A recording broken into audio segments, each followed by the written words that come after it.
ఇక వరంగల్లో అంతర్జాతీయ స్థాయి క్రికెట్ స్టేడియం ఏర్పాటుకు ముఖ్యమంత్రి రేవంత్ రెడ్డి సానుకూలంగా స్పందించారు. ఎమ్మెల్యేల విజ్ఞప్తి మేరకు క్రీడా పాఠశాలతో పాటు స్టేడియం ఏర్పాటు కూడా విధి విధానాలు రూపొందించాలంటూ అధికారులను ఆయన ఆదేశించారు. ఇక వరంగల్ అభివృద్ధికి ప్రభుత్వం పూర్తి సహకారం అందిస్తుందని సీఎం హామీ కూడా ఇచ్చారు. ఈ నిర్ణయం వరంగల్ క్రీడా రంగానికి చూసినట్లయితే ఒక కొత్త ఊపిరిని పోస్తుందని వరంగల్ వాసులు కూడా చెప్తున్నటువంటి మాట. వరంగల్ జిల్లాకు చెందినటువంటి ఎమ్మెల్యేల బృందం ఎవరైతే కడియం శ్రీహరి నేతృత్వంలో సీఎం రేవంత్ రెడ్డిని కలిసి వరంగల్లో అంతర్జాతీయ స్థాయి క్రికెట్ స్టేడియాన్ని రూపొందించాలని విజ్ఞప్తి చేశారు.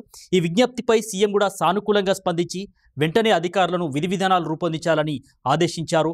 ఇక ఎమ్మెల్యేలు ఎవరైతే రేవూరి ప్రకాష్ రెడ్డి, నాయిని రాజేందర్ రెడ్డి, మామిడాల యశస్విని రెడ్డి, కేఆర్ నాగరాజు వాళ్ళంతా కూడా రాష్ట్రంలో యువతకు నాణ్యమైనటువంటి విద్య, క్రీడా ప్రోత్సాహం అందించడంలో సీఎం తీసుకుంటున్నటువంటి చర్యలకు కృతజ్ఞతలు తెలిపారు. వరంగల్ జిల్లా నుంచి ఇప్పటికే అనేక మంది క్రీడాకారులు జాతీయ అంతర్జాతీయ స్థాయిలో ప్రాతినిధ్యం వహిస్తున్నారని, కొందరు అర్జున, ద్రోణాచార్య అవార్డులు కూడా పొందారని ఎమ్మెల్యేలు ముఖ్యమంత్రికి అయితే వివరించారు. వరంగల్ నగరం హైదరాబాద్ తర్వాత రాష్ట్రంలో రెండవ అతిపెద్ద నగరంగా ఉత్తర తెలంగాణలో చూసినట్లయితే విద్య, వైద్యం, ఇంజనీరింగ్, నిట్, అదేవిధంగా కాకతీయ యూనివర్సిటీ వంటి విద్యా కేంద్రాలతో వేగంగా అభివృద్ధి చెందుతోందని ఎమ్మెల్యేలు కూడా మరి సీఎంకు వివరించారు.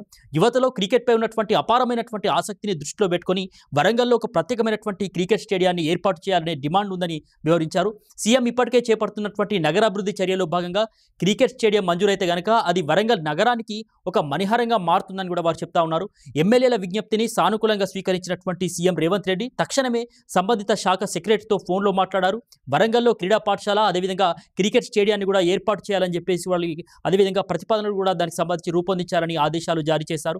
వరంగల్ అభివృద్ధికి పూర్తి సహకారం అందిస్తానని కూడా హామీ ఇచ్చారు. త్వరలోనే క్రీడా పాఠశాల, క్రీడా స్టేడియం మంజూరు చేసేందుకు చర్యలు తీసుకుంటారని సీఎం అయితే హామీ ఇచ్చారు. ఈ హామీతో వరంగల్ ఎమ్మెల్యేలు ముఖ్యమంత్రి రేవంత్ రెడ్డికి ప్రత్యేకమైనటువంటి కృతజ్ఞతలు తెలుపుతున్నారు. ఈ ప్రాజెక్టులు వరంగల్ క్రీడారంగానికి కొత్త ఉత్సాహాన్ని అందించి భవిష్యత్తులో అనేక మంది ప్రతిభావంతులైనటువంటి క్రీడాకారులను తీర్చిదిద్దే అవకాశాలు కూడా ఉన్నాయి.